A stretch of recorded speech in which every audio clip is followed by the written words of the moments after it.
Assalamualaikum warahmatullahi wabarakatuh. Nama saya Fikri Hasan, absen 15 dari kelas 12 IPS 4. Di video kali ini saya akan memaparkan penjelasan singkat mengenai hukum. Dan saya akan memulainya dari pengertian hukum secara umum terlebih dahulu.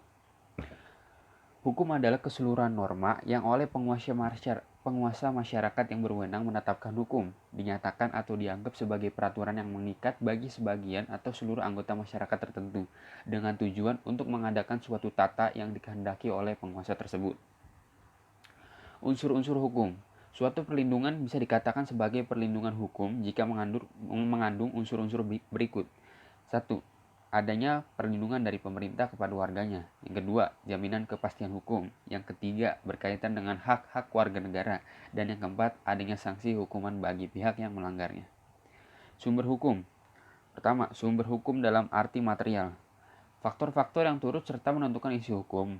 Faktor-faktor kemasyarakatan yang mempengaruhi pembentukan hukum yaitu: yang pertama ada struktural ekonomi dan kebutuhan-kebutuhan masyarakat seperti kekayaan alam, susunan geologi, perkembangan-perkembangan perusahaan, dan pembagian kerja.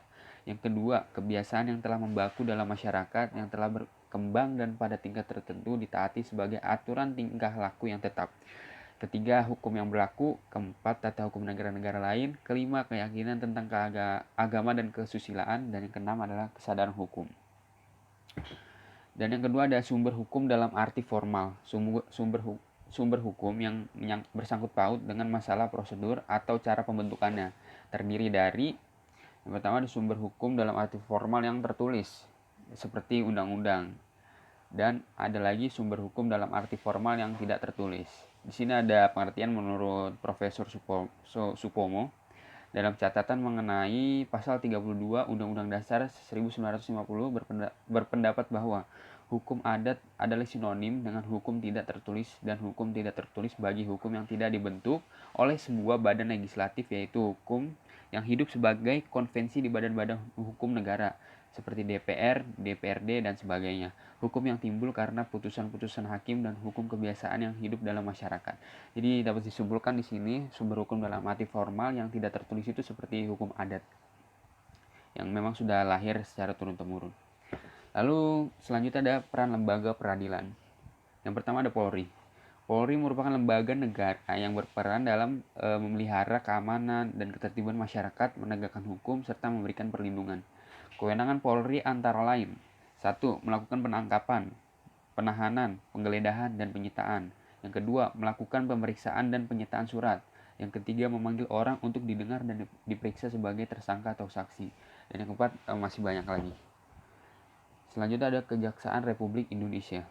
Kejaksaan Republik Indonesia adalah lembaga negara yang melaksanakan kekuasaan negara, khususnya di bidang penuntutan. Penuntutan merupakan tindakan jaksa untuk melimpahkan perkara pidana ke pengadilan negeri yang berwenang dalam hal dan menuntut cara yang diatur dalam undang-undang dengan permintaan supaya diperiksa dan diputus oleh hakim di sidang pengadilan.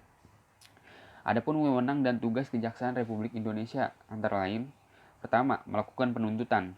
Yang kedua, melaksanakan penetapan hakim dan putusan pengadilan yang telah memperoleh kekuatan hukum tetap. Ketiga, melakukan pengawasan terhadap pelaksanaan putusan pidana bersyarat, putusan pidana pengawasan, dan keputusan lepas bersyarat. Dan yang terakhir masih banyak lagi. Selanjutnya ada hakim. Hakim adalah pejabat peradilan negara yang diberi wewenang oleh undang-undang untuk mengadili berdasarkan ketentuan perundang-undangan. Hakim berdasarkan jenis lembaga peradilannya dapat diklasifikasikan menjadi 3 kelompok berikut. Yang pertama ada hakim pada Mahkamah Agung yang disebut dengan Hakim Agung.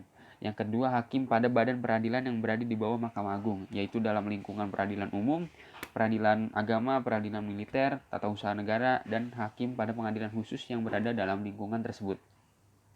3. Hakim pada Mahkamah Konstitusi yang disebut dengan Hakim Konstitusi. Selanjutnya ada advokat. Advokat adalah orang yang berprofesi memberi jasa hukum, baik di dalam maupun di luar pengadilan. Adapun yang menjadi hak-hak advokat adalah sebagai berikut. Yang pertama, advokat bebas mengeluarkan pendapat atau pernyataan dalam membela perkara yang menjadi tanggung jawabnya. Yang kedua, advokat bebas dalam menjalankan tugas profesinya untuk membela perkara yang menjadi tanggung jawabnya dengan tetap berpegang pada kode etik profesi.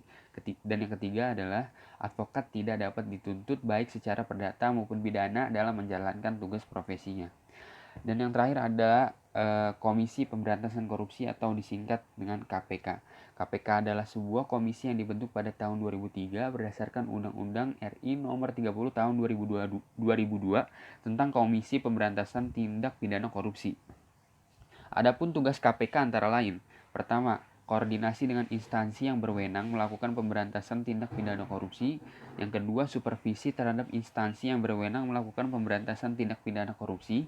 Yang ketiga, melakukan penyelidikan, penyidikan, dan penuntutan terhadap tindak pidana korupsi. Dan yang keempat, melakukan tindakan-tindakan pencegahan tindak pidana korupsi. Itulah sedikit pemaparan saya mengenai hukum. Wassalamualaikum dan terima kasih.